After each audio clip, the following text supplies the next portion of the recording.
It's still on. Are we on? Is it been recorded or what is it?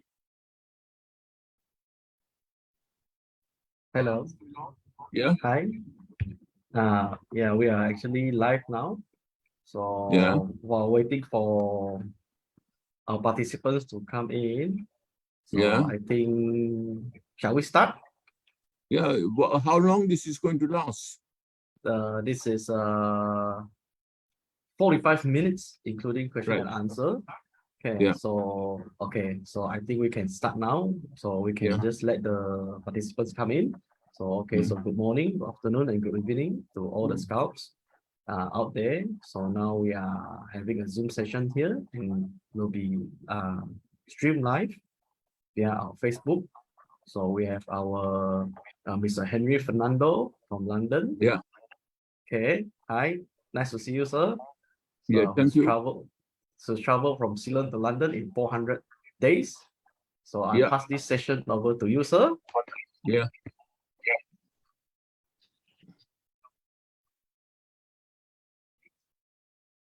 Hello.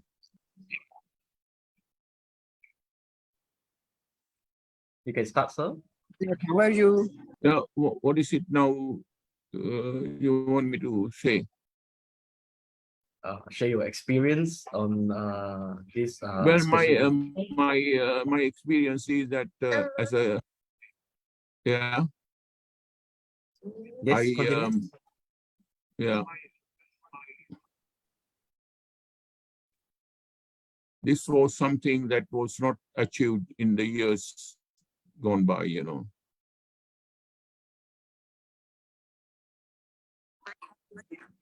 Okay, maybe tell us about the journey. How is it? Yeah. Well, the journey was a very difficult journey. It's just something in the days, in the 50s, which was not achieved by anybody from Asia. Cycling to Europe, and the roads there was no roads, it's all dusty tracks and things like that. It's something out of this world, when I did it with a friend of mine. Yeah.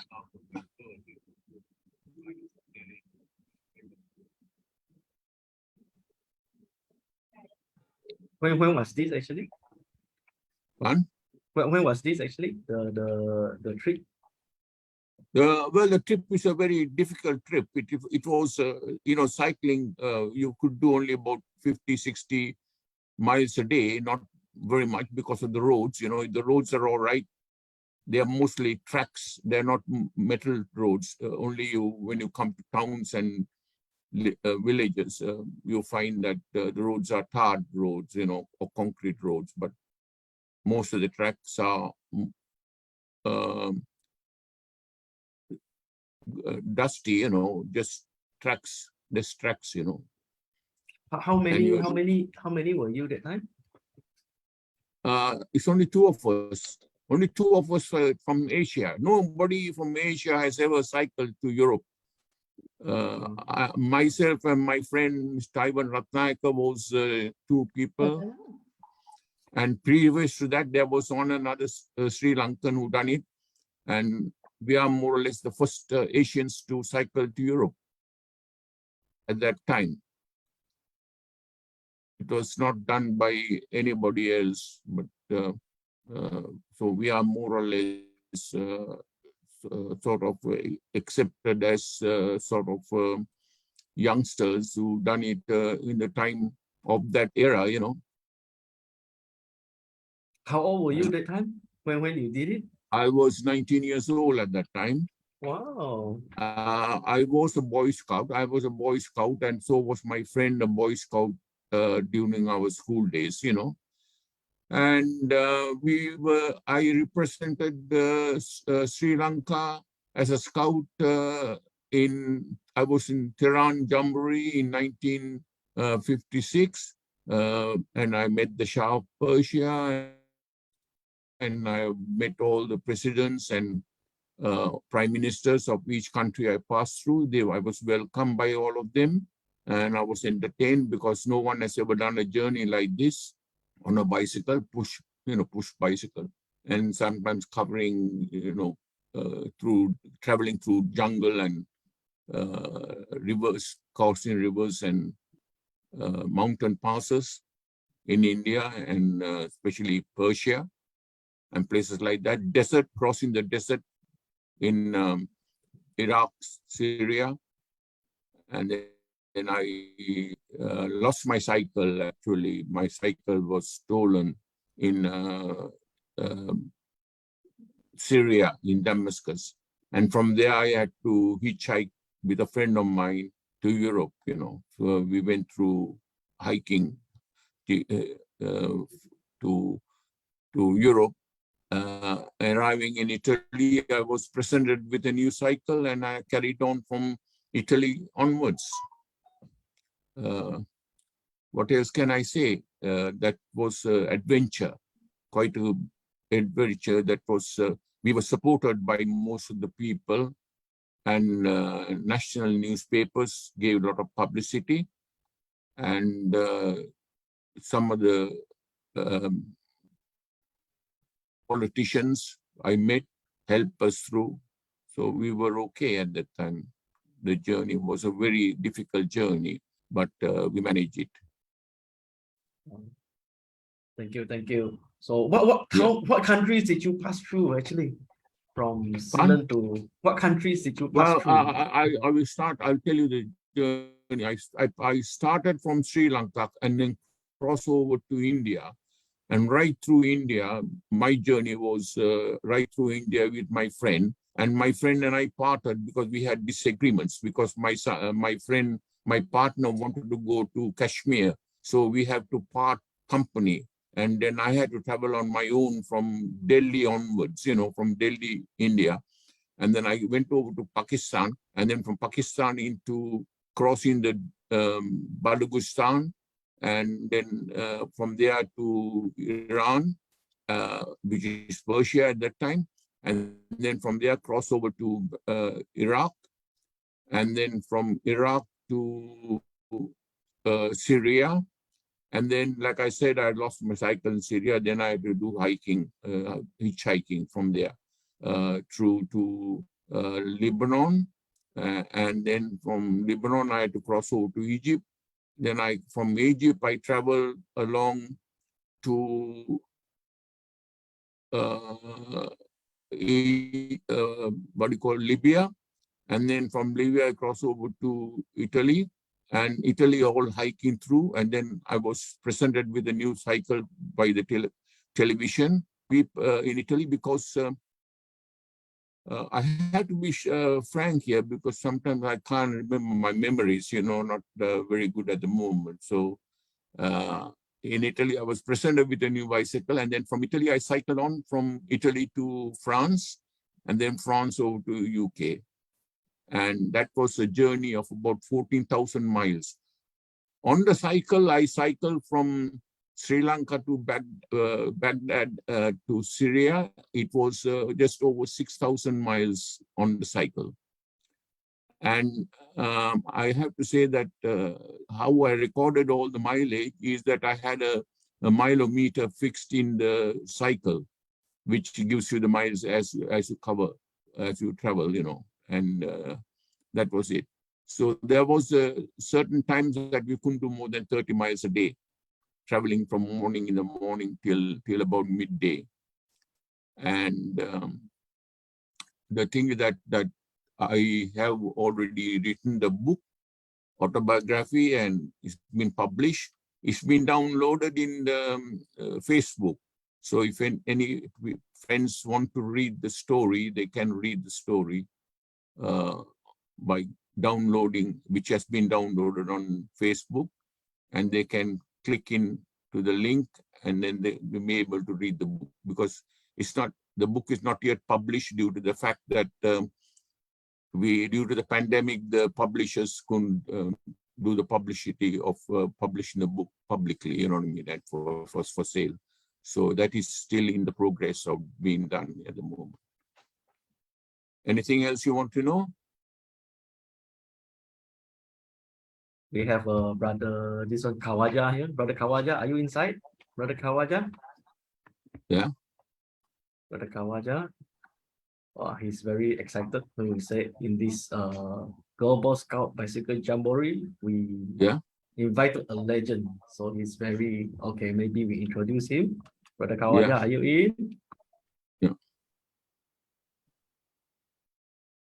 Hello. Brother Kawaja, unmute, please.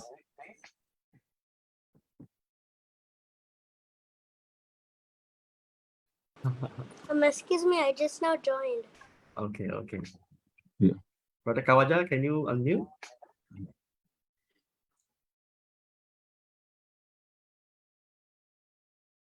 He seems like we're having a problem. Never mind. Okay. So you will mention your bike was stolen, is it just now? So how do you get a new bike to continue with your journey? Well, as I said to you, a new bike was presented to me when I was in Italy, in Rome. I was staying in a youth hostel, and the superintendent of the youth hostel heard my story about how I had come from Sri Lanka on a bicycle. So they asked my story, and I told them what happened. That my cycle was stolen in Syria, in Damascus, and there was no help coming from the authorities to find my bicycle. So I had to carry on my own hitchhiking. So the superintendent of the youth hostel spoke to the television people and to a cycle company, and they presented me with an Italian-made bicycle. And the bicycle was presented to me by the cycle champion, Italian cycle champion, presented me the bicycle in Rome. And then from Rome, I continued my journey on the new bicycle that was given to me. Oh, very nice, very nice. Yeah. So what are the challenging things that you cannot forget one? What are the things, the challenges that you encountered? Well, the challenges are that, like crossing the desert, coming from Baghdad to Syria, I was stuck in the middle of a desert. And I lost the track because there are no tracks. Most of the tracks were all run by lorries and tour buses that was crossing through the desert, to carrying tourists and so forth, And I was lost. I lost the track, and I was just didn't know what to do, where to go, whether go left or right or whatever. I had no compass at the moment. I was just traveling with looking at signs, on the road. There was signs, but very difficult to follow the signs, and you could be lost. So, and I was stuck there, and I was worried that I thought this was my end, and this and that. I couldn't go either north or south, And all of a sudden, one of the coaches carrying tourists happened to come back, and I saw this coach coming from a distance with a light flashing, and they stopped, and the driver got out, and tourists and all got out, and they were wondering. He said, "What are you doing in the middle of the desert? You must be mad," or something like that. I said, "Well, I'm traveling this cycle. I'm coming from Sri Lanka." It was all amazing and surprise to them, something they never saw in their life, So eventually they grabbed hold of me, and they said, "You cannot go, you cannot stay here, you cannot cycle like this." So they all grabbed me up and took my cycle and put the cycle on top of the coach.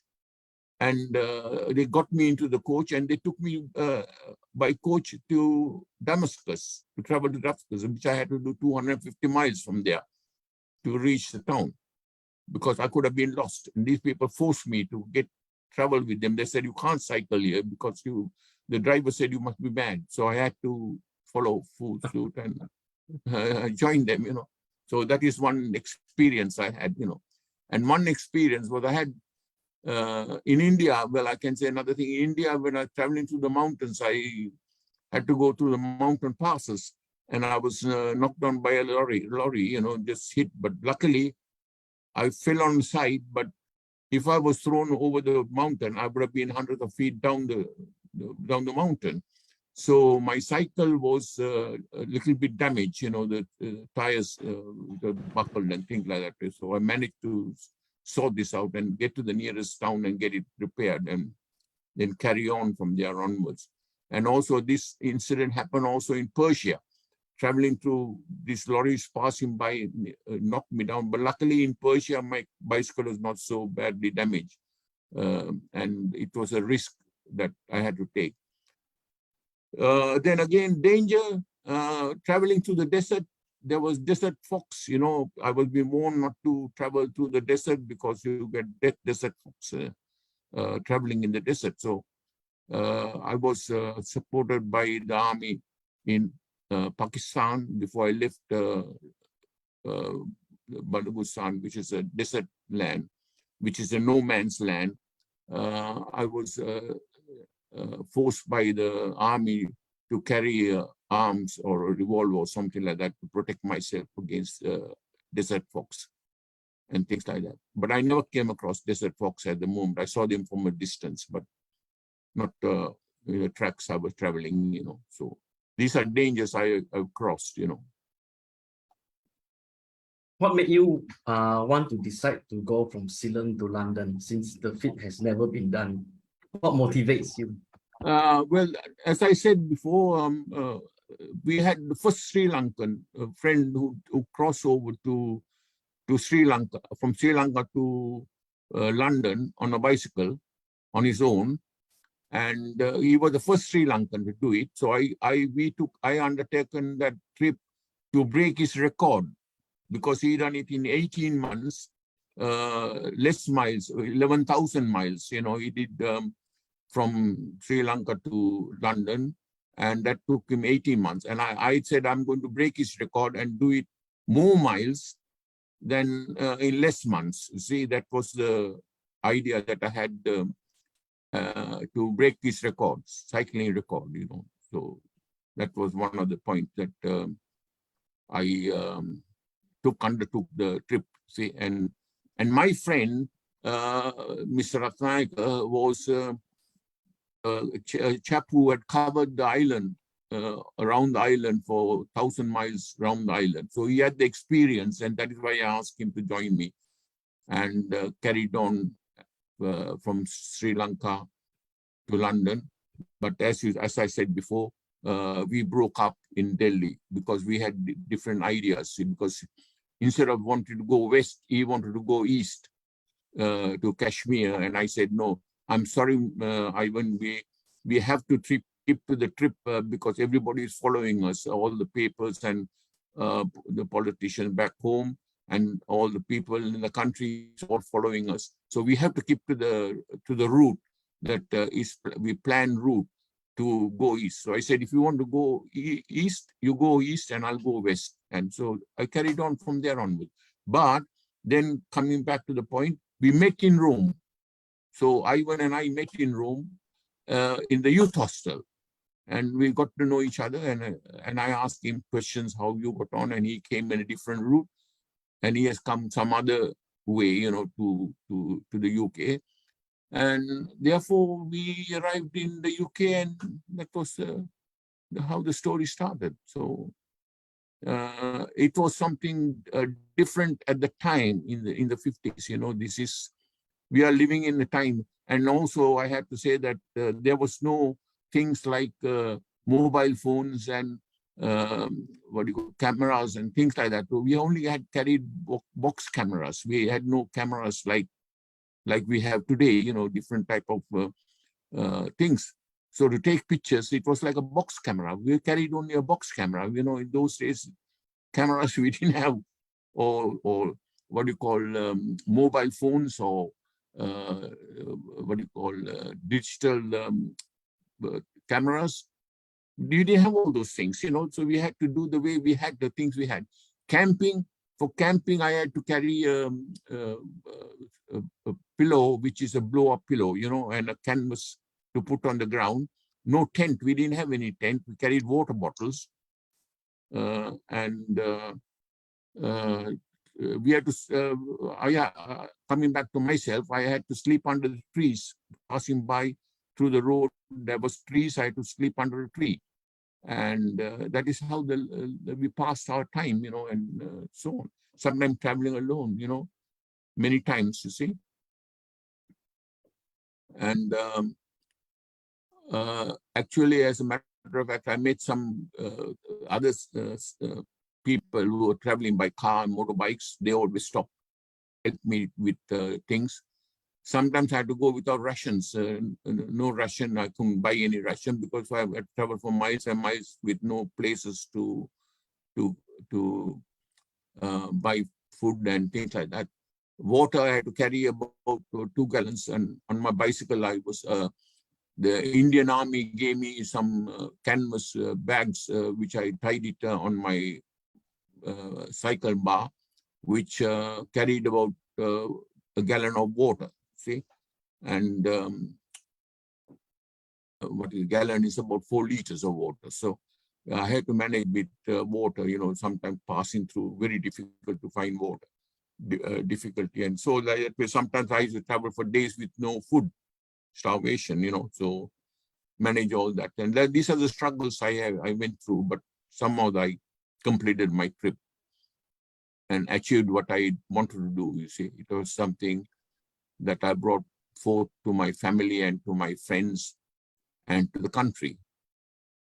So Very, even my very inspiring stories, Mr. Henry. Yeah. So, Yeah. okay, so we want to ask, since we have a bicycle legend here today, so maybe in our audience, you want to ask question, so you can actually ask question. So not every day we can meet Mr. Henry here. Okay, so anyone who want to ask question, please raise your hand and ask away. We don't have much time, so go ahead. And those who want to ask. And I have to say that if doing cycle nowadays is quite easy. It's nothing like in those days. I mean, now the roads are there. You have roads, you got towns and cities built. There is no difficulty now. And also there is a road that comes from Asia to Europe, which is tarred roads, you know, concrete and tarred roads, you know. So there is no difficulty cycling from Asia to Europe nowadays. You know, in those days there was no roads. The roads will only go from town to town. You know, there is no roads traveling through the countries, and mostly they are dusty roads, dusty tracks. So it's very difficult in the early days. People said that we were mad to do these trips. You know, they were surprised every time they met us on the road. They were surprised because I used to carry on my cycle. On my cycle bar, I had a little bar which I have, which my grandfather made it and gave it to me, where I can keep the flags of each country.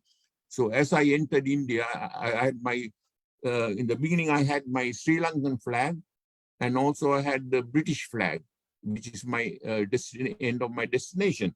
So every time I entered the country, I used to put the flag of that country, India, you know, my country. Then if I entered Persia, I put the Persian flag and the Iraqi flag and so forth. So that every country I entered a small flag on the cycle bar, you know what I mean? And everybody knew where I was coming from. I had a board which said Ceylon to London. And people used to meet me, and it was something surprise to them. And I met tribesmen. I met dangerous tribesmen in Balochistan, which is between Pakistan and Persia, which is called Balochistan, which is a no man's land. And I met people going horseback and with carrying rifles and bandoliers. You know, I was never harmed. It was a surprise to them to see me on a bicycle with, you know, flags and things like that, traveling. And they helped me. They gave me food. Sometimes they gave me water and things like that. So I was frightened sometimes, but fear was there. But then I was accepted by people, and they treated me nicely, you know. And I was never harmed. Only once I was robbed in Pakistan, in Balochistan. My things, my shirt was taken, and a camera was taken. And I was compensated for that by the Persian Prime Minister. He gave me money to buy the camera and buy some clothes, which I was robbed from in Balochistan. So like that, I carried on.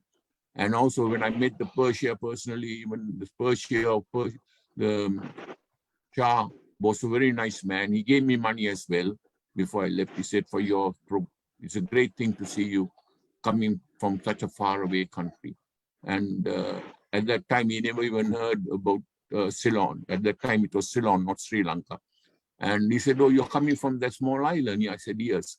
How did you cross the water? And so things like that, it has been an adventure, a great adventure to me. Wonderful, wonderful. So we have many people. So Brother James from Philippines, he raised his hand. Yes, please ask away. Thank you, Brother Jude, for giving me time to speak and say hi to hello to our brother scouts and scout leaders. Good afternoon, Mr. Henry. I would Good like to ask you, can you give us some pointers and safety tips in cycling? Well, safety, as a matter of fact, I can't sort of give you much information because at the time I done was a different time of the time of the in the present day. In this new century, it's a different century now. You know, roads are all right now. Traveling through countries, you're okay because there are no isolated places. But in my time, it was quite a different time. You know, it was a quite different time in the 50s and 60s. You know, there was no roads traveling. But now, in the present day, you can travel from Asia to Europe. Roads are beautiful, and cities have sprung up, towns have sprung up, and therefore you have no problem traveling nowadays, you know, on a bicycle. So I think, I don't think there are any problems apart from some parts of Asia may be difficult, you know, but from Asia to Europe, it's all right. Persia are very modernized, and India is a little bit modernized. So there is no problem in traveling from Asia to Europe, as I can say. What else do you like to hear? Thank you. Okay, next we have Ram Niwas. They held up your hand. Yes, you can unmute your mic.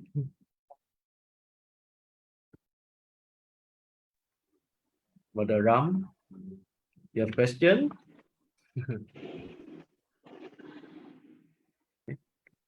Hello, Brother Ram? No, sir. No, sir. Yeah. Okay, then we go to Sister Santosh. Okay. Yes, Pass away. yes. Yes, brother, I am asking that I am working in a blind school for boys in Delhi, and the blind children are very much anxious to know each and everything about the bicycling. When I told them about the seminar, this meeting, they called me and told us all to how can we ride and see bicycle. And when we come across the road, and when we cross the road, so many times we came under the checklist.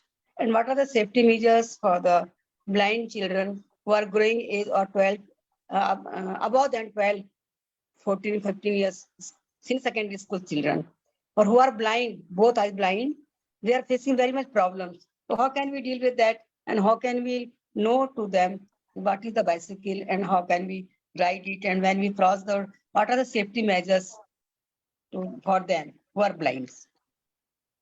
Can you guide me something about? Well, it's very hard for me. It's very hard for me to explain to for blind people, you know, for children to cycle. You know. Only thing to do with the safety facts is to try and keep to the roads, you know, follow the signs and things like that. But you have to be very careful with traffic, motors and lorries. In my time when I was cycling, I had to put up with big lorries and things like passing by and be very careful because I had 2 or 3 accidents on myself, but I was not injured or so many times. Yeah. So many times. Thank you, sir, again for giving the information. And thanks, Brother Jude, also. It actually not a matter of blind children, but I am interested to know about it. They asked me so many questions about it. Then I told them. Okay, thank you, Sister Santosh.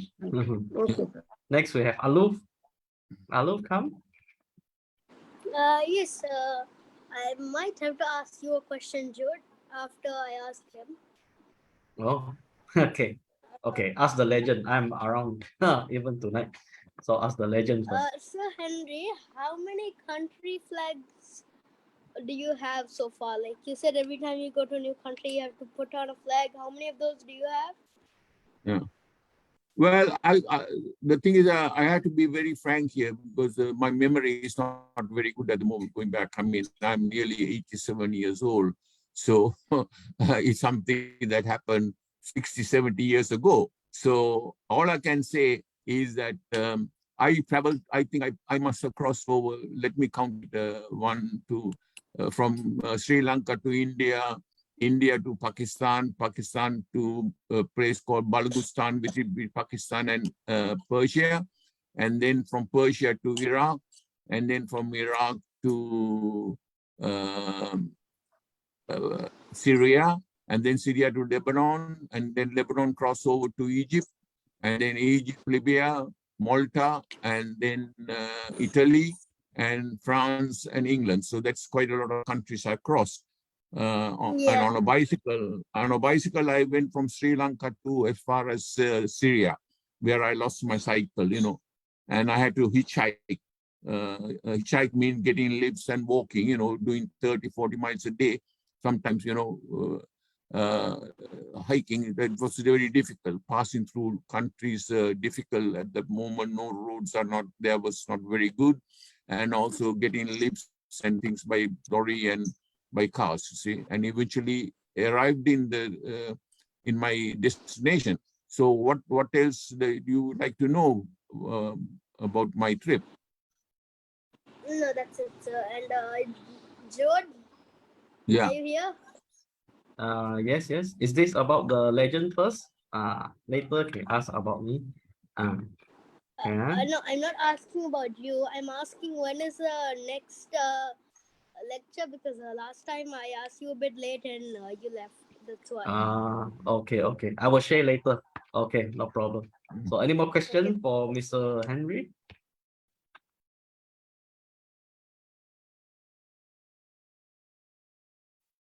Mr. Henry, I have a question.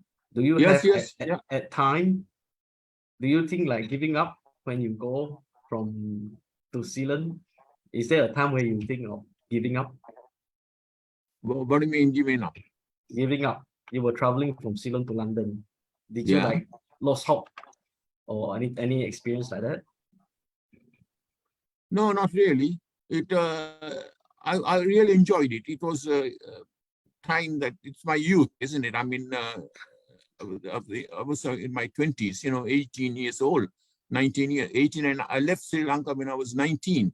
So at that time, no one in that age has ever experienced such a thing to go abroad, you know what I mean, on a cycle, crossing over, So it was something very adventurous to me. So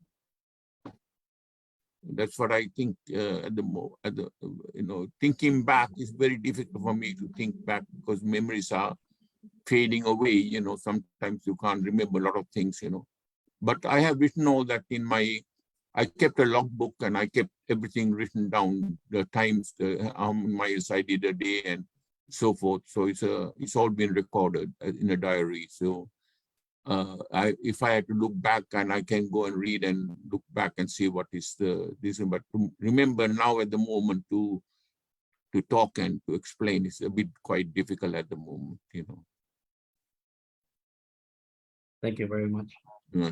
So any more question for Mr. Henry? Anyone? Sister Santosh, are you raising up your hand? Brother, I want to ask the physical disabilities born children, can they drive bicycle or who have permanent loss of movement, one or other part of the body, especially in limbs? Many people with paralysis and regain the full mobility or sensation in the affected area. Physical therapy, mobility devices, and social emotional efforts can help them to qualify to make quality of life. If bicycling, they can do bicycling who have physical problems, physical disabilities, means limbs problem, spinal problem. Can they ride on bicycle, drive bicycle or not? But I have to come here and say that in the present days, for protection, for cycling, for children and for adults who are blind, like you said, as far as I know, there are certain badges you can wear. Nowadays, I've seen people wearing a yellow coat, like a yellow jacket or something like that, and warnings on the back to be protected from traffic and things like that. So I think nowadays there are items, not like in the time gone by, there was no such things, but now everything is up to date. So you can get items you can buy, I think, to put on the children or on adults to protect them from when they're cycling against the traffic, for people to pay attention and to give. To see that they don't get harmed or things like that. So I can explain that to you, which Sir, we never had in the past. Sir, my next question is that due to some stroke or injury, such as spinal cord injury or a broken neck, other causes of paralysis, including nerve disease, such as hemophytic and sclerosis, it is useful for them to drive bicycle? Where's the problem? Santosh, I think your question is about medical. Maybe we can post them in our Facebook page and we will see to it. But now we talk about our brother Henry and his experience first, if you don't mind. Okay. Yeah. Okay, thank you. Thank you, sir, for asking. Thank you for your question. So any more before we call it a day? So any more question? Brother Henry, any more you want to share? Something that well, somebody's asked me a question here. It says, who teach you how to ride a bike? Okay. Well, as a matter of somebody, well, when I was a child, I ride a bicycle because I was taught how to ride a bicycle by myself, my own, but there was no cycling schools or anything like that, like they do nowadays. Nowadays, you have schools where you can go and learn how to ride a bicycle and so forth, as far as I know. But in my time, there was no such thing, we had to do it by ourselves. We learn how to buy a bicycle, and then your parents might buy and give you a bicycle, just practice at home. And that is how I did. I practice at home how to ride a bicycle, and how to go on the road and things like that. So it's quite easy. But nowadays, you got the what do you call, interest or to cycle. You go to school and learn how to do that, and then they teach you how to follow the signs and so forth on the roads and things like that. It's quite different time now. Okay, we have Brother Shoang in the chat. How was your experience for traveling, and how does the community help you? Well, the communities I passed through, they helped me a lot. I had to give, stop and talk to them, give lectures, and especially mostly I had met a lot of students.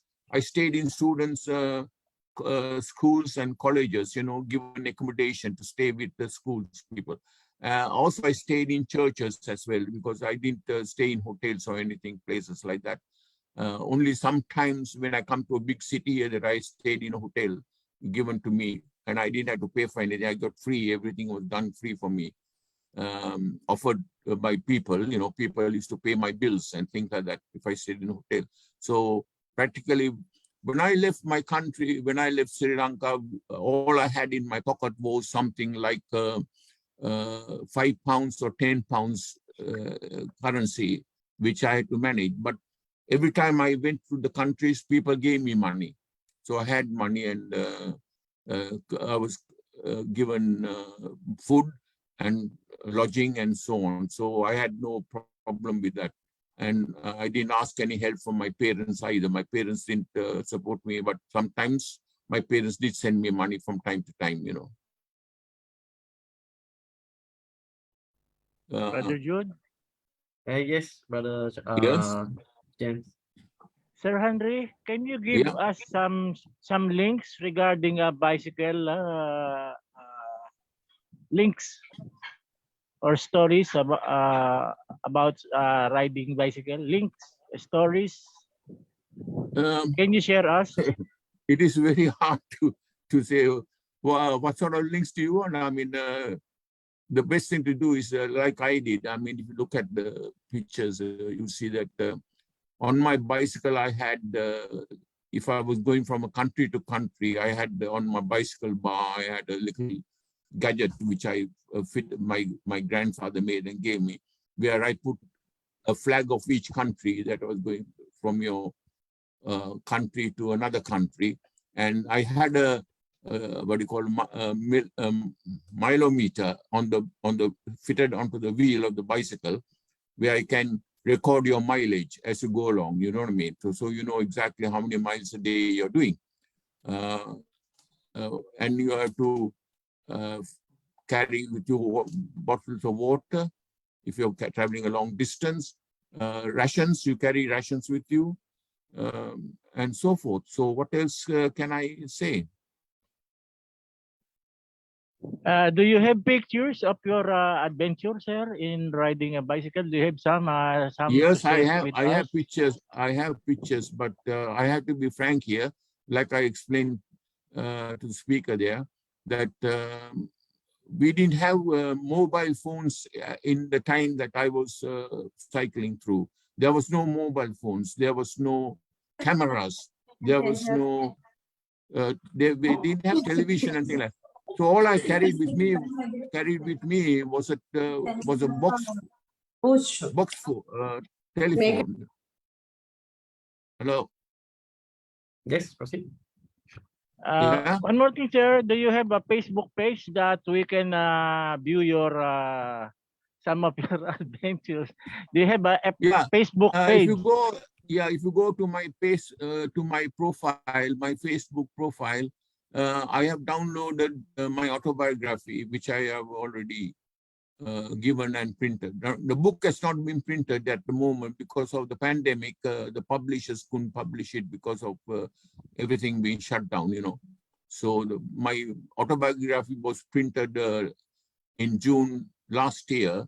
So there is a copy that was given to me, which I have downloaded in Facebook. So if you go to Facebook and you see that my book, and then you will be able to download it. And then maybe I've written a lot of things there, you know, only was able to put a few pictures. I got pictures with me. I got my scrapbook and my logbook, everything copied and proofs, you know. Brother Henry, can you see my screen? Yeah, I can see. Is this your Facebook? Yeah, this is my Facebook. Okay, where do we go from here? Fun? Where do we go? The photos. Yeah, you Oh, go. There's only a very few photos there, you see. ah, You can see paper cuttings. I only put a few. But now this is the book, this is the which book. has been printed. Yeah. Oh, so this is not out yet. Yeah. This is the one that's been printed, which is Ceylon to London in 400 days, you know. And there is a caption. He says, "I have a dream." You know, that was my dream. So. We not yet And published. and I think in the bottom of this, you'll find a download. You know, where you can download it and you can read the book. Is it? Mm. Okay. At least we know your Facebook. Yeah. So you go to the Facebook, you get on the bottom of this one of these books, you'll find the link to download the book. Okay. Mm. Very good. Okay, we Yeah. try to do that. Yeah. And all your adventure is there, is it? Yeah. Okay.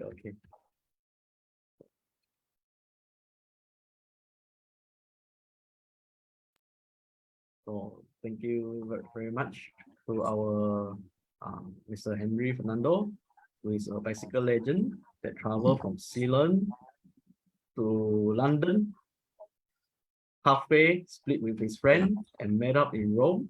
So it's quite an adventure. Yeah. And you don't bring much, you only bring £5. How do you survive? Well, that is to start off with. You know, I mean, £5 in that time was like today. In today's day, maybe £1,000. You know what I mean? It's the value of the money. It was quite a lot at that time. You know, so and that money was collected with people of the country who gave me money. You know, contributed towards my expenditure. You know. And to my friend as well, you know, to my friend as well, we got each £5 to carry with us. And that was it. It's a lot of money in that time, but now it's nothing, you know, nowadays. But Okay. I'm Do talking you have about any concluding words to give to all our viewers? We have so many scouts who are joining today. You have anything Yeah, to well, tell them? I'm happy to, you know, to tell the scout. I'm really gives me great honor to talk about this, and it's an experience that the youngsters should know what went off in that time in the 1950s, which is a different time of the century. You know, I mean, we are in the new century now, so it's for the young generation to know exactly that people were not so in that time. Youngsters were quite adventurous, you know, people had ideas and things like that. But in the present day, we are in the new century, which is different times, and people are now, everything is modernized and everything is easy to, and you got a mobile at the moment. You can talk to people, you can take pictures and things like that. You know, we couldn't do all that in that time. When we want to talk to our parents, to my parents, when I want to talk, I had to go till I come to a city, to phone from a city to tell my father that I have, my mother or father, that I have arrived and I'm safely here. You know what I mean? So to keep in touch, we had to do by phone. But there was no mobiles in those days, and there was no communication was very bad at that time, you know. So things like that. Anything else you want to know? How do you go back actually, eventually, after you finish everything? Fun? How do you go back to Ceylon? No, I didn't go back. I came mostly to England. I came to join the Air Force. I joined the Air Force, and I was accepted as an honorary recruit to the Royal Air Force, British Royal Air Force. And I was given the honor, and I was sent to, I did my training here straight away. I was only in England for 6 months, and I was stationed in Malaysia for 3 years. I'm And in then, Malaysia, brother. I'm from Malaysia. Yeah, Malaysia. You're from Malaysia. Yeah, Whereabouts in Malaysia? I was stationed in Kuala Lumpur. No, not Kuala Lumpur. Butterworth. It's in the north near Penang. Penang. Wow. Yeah, near You Penang. came Yeah. to Penang. Yeah, I was stationed near, not in Penang, near Penang, a place called Butterworth. Butterworth is in they- Penang now. It is part of Yeah. Penang. Yeah, it's an Air Force base. It was the Air Force base. I was stationed there for 3 years, and I asked for a posting to Ceylon, and I was in Ceylon for 6 months before I came back to England. And then I came back to England, and from England, I was in England for 3 years, stationed with the Bomber and Fighter Squadron. And then from here, I went to Germany. I was in Germany for 3 years with the NATO forces, serving in the NATO forces. And after that, I left the British Air Force after 10 years service. And I joined British Airways as an engineer. I'm an aeronautical engineer in British Airways. And now I'm retired from British Airways, you know, and I'm on pension now. I'm retired and I'm not working anymore. So that is my life. So you're an aeronautics engineer also, sir? Yeah, I am an aeronautical engineer in my profession. Very nice, very nice. Yeah. Okay, so I think with that, we will end our session today. So we would like to thank the legend, Mr. Henry. Yeah. So we know your Facebook already. So we hope your book is published soon. Yeah. So we wish you all the best. So Yeah. thank you very much for joining us. For Thank you this very much our- for thank you very much for talking to you. It gave me great Thank you pleasure so much. and Thank you, talk to sir. most of the Thank you. boys. Thank you, And thank you, sir. I wish them all very best in Okay, their future. all right. Right. Thank Thank you. you very much. Thank you. Thank you. Thank Brother Jude, Uh, someone must make a movie out of Sir Henry adventure Hollywood yeah, from that's movie. scouting to yeah. military. Yeah, that was spoken by one of my publishers. My publisher said, "Why don't you ask, or they might make a movie of it." But that's something.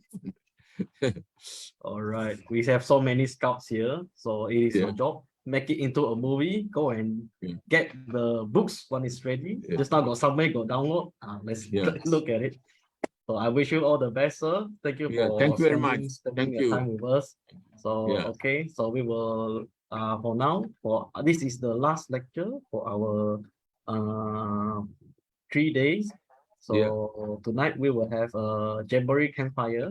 The link will still be the same. Please log in by 6:30 p.m. Sri Lanka time.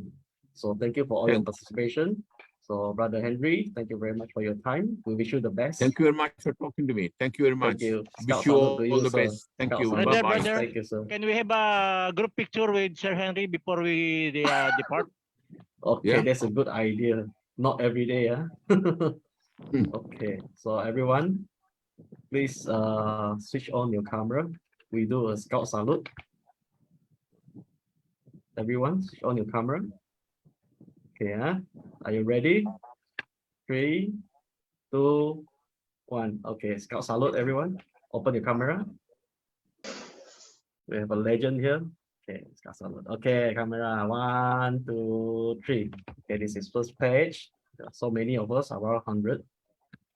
Okay, okay, second page. Go on. Okay, third page. Okay, so thank you very much. So, Brother Henry, so I see you Yeah. tonight at the Jamboree, all of you. Thank you, Brother Thank Henry. you. Thank you. Bye. Thank you. Thank you so much. Bye. Thank you, sir. Thank you, sir. Thank you so much, sir. Thank you, sir. Thank you, Thank you, sir. Thank Thank you, sir.